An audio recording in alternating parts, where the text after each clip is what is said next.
Accoltellati per aver perso una scommessa online. È successo a due fratelli padovani. Uno di loro, di soli 20 anni, è stato colpito all'addome ed è ricoverato in prognosi riservata all'ospedale cittadino. L'altro, di 21, ha rimediato un taglio al muscolo di un braccio.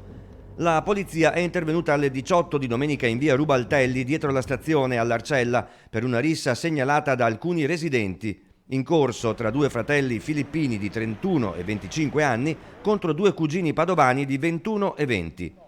Circa un mese fa, due di loro si erano sfidati a un gioco online. Il ventenne padovano aveva perso 50 euro a favore del 25enne filippino, ma non aveva mai saldato il suo debito, se non nel primo pomeriggio di ieri, quando suo padre aveva consegnato i soldi al vincitore.